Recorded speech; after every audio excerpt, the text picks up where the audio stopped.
While the next couple of days didn't exactly lead me astray, I wasn't overly concerned with the passing of time, seeing as, well, it didn't pass at all. In effect, my journey back to Limgrave halted to an almost leisurely trot, and I took the time to observe the vast destruction once wrought upon this land. Before I knew it, I was back at the immense dragons sleeping uneasily, but this time I didn't sneak along the walls and decided to take a closer look at the menacing fort I had avoided entirely the last time around, beginning to feel a deep confidence in my ability to punish whoever crossed my path. I entered the dark building looking forward to shedding light on what fiends were hiding in here. Except it was bats. Filthy, nasty, and disgusting bats, most likely bearing diseases of the flesh. Gladly leaving my honor outside, I just ran past them. At the top of a ladder, I found a chest containing the right half of a remarkable medallion. Curiously, it seemed to depict one of those grand guardians of stone found at the lift of Dectus, which I had come upon in the northern part of Leonia.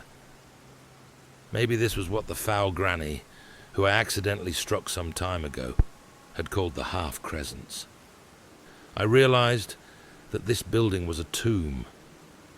Who had those soldiers been when they were still alive? Had they been friends? And where had they even lived prior to this sorry fate? Did they perhaps have children screaming in the dead of night for their fathers who would never return? "Mom, when is Father coming home?" But he wasn't coming home. Ever. Returning to the darkness, both outside and within, Torrent and I rode a little further north, trying to find a viable path west, preferably one which didn't take me straight into the slumbering dragon's mouth. But why all these great jars? I noticed that most of them were shattered, and I felt a chill down my spine. It was in this area that I found a nightmarish tree spurting clouds of rot into the air. But while the old, infested tree was both disgusting and disagreeable, like most of the other inhabitants of this land, the way to bring it down turned out to be exceedingly simple. You simply had to crush the damn thing, dodge and repeat, and upon the creature doing a desperate act of cowardice, you summoned Torrent and waited for the creature to exhaust itself. Oh, how trivial.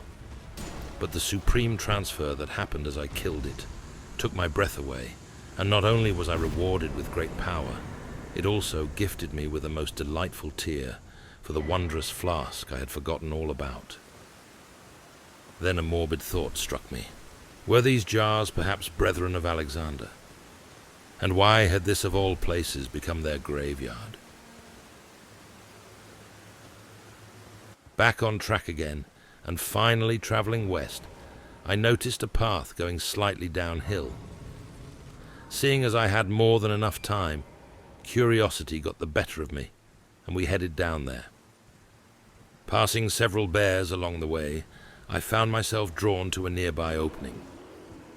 It didn't really make sense to me, since the other caves I had come across during my travels reeked of nothing more than moist and long-forgotten carcasses.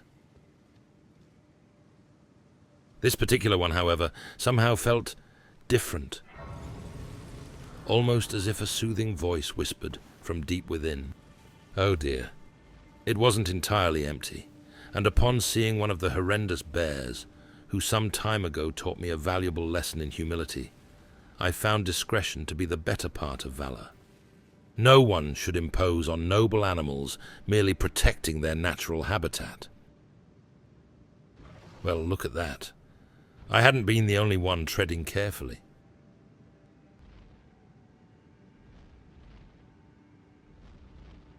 Why didn't it move? Was it protecting something? I couldn't stand it anymore, and just went in, desperate to find out exactly what was at the end of it all.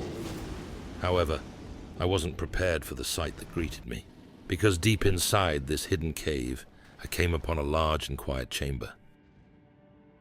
It was lit by warm sunlight, generously flowing from narrow cracks high up in the cave ceiling, and revealed a small oasis of unexpected and lush greenery. Rabbits and a deer just stood there, looking silently at a glowing artifact in this nature's hall of hope. It was here that I found a heavy talisman in the shape of a goat, and upon equipping it on my belt, I felt grounded like never before. Resting a while in this most welcome piece of heaven, in the middle of infernal Caelid, I couldn't help but marvel at this experience. Even hell, it seemed, contained small, hidden pockets of soothing beauty.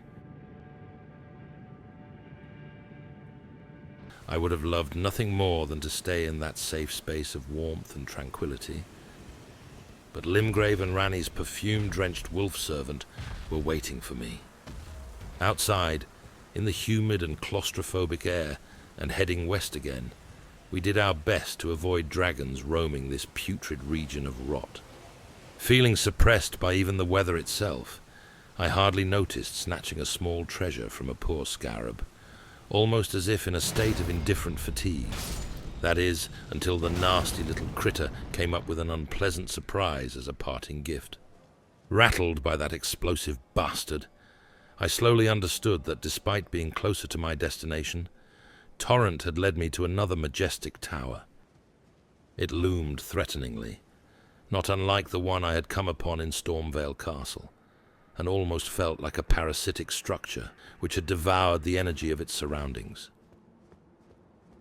Jumping onto a nearby tree, and further down onto a small platform, I was greeted by a measly soldier, but had the pleasure of seeing him fall to his death.